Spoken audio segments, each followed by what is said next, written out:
Hello, I'm Val.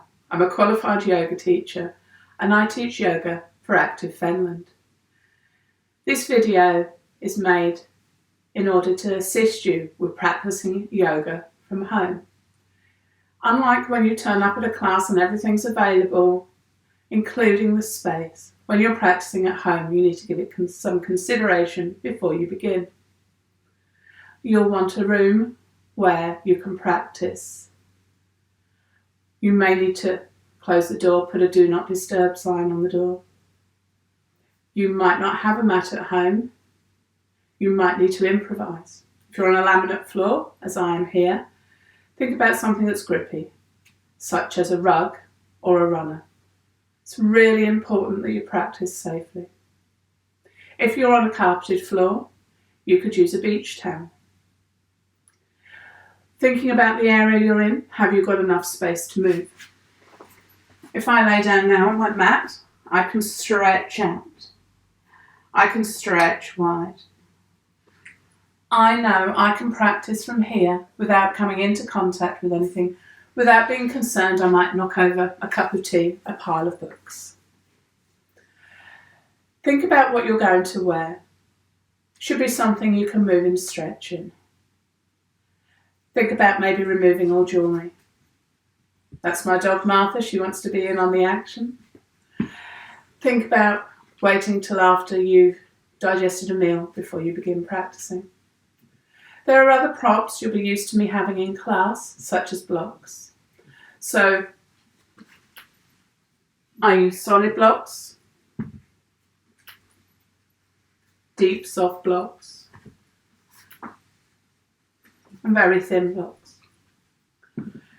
You will know what you need and what you have to hand.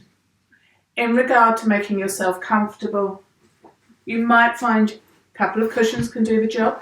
Particularly if we're sitting on a hard floor and you're not used to it, you might want to sit on a cushion. For other support, you might use a pillow, okay, so for under your knees, or we could even use a folded towel or small blanket. Something else we sometimes use when we stretch is a belt. If you don't have a belt, you might actually find you have one on a pair of summer trousers. Okay, so this has come off a pair of cargo trousers.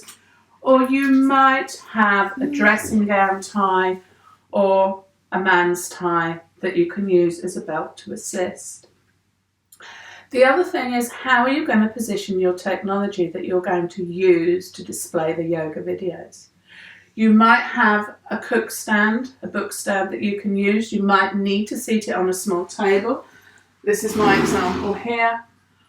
Or you might have something like a small bean bag or a child's chair that you can position your technology in.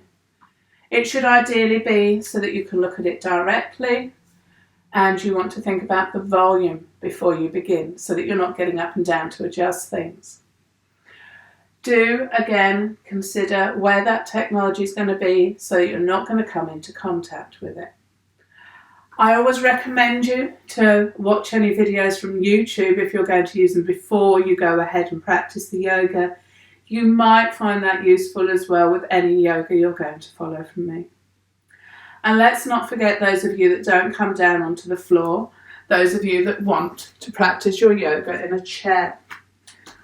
You'll need a nice sturdy chair. So a dining room chair typically is very good. One where you can put your feet firmly on the floor, sit nice and upright, and it's not going to move. So not one with casters on. So if I just check through my list, prepare your area, make sure it's safe. Prepare yourself, no large meals, stretchy clothing, no large jewellery. Make sure you've got something to practice on.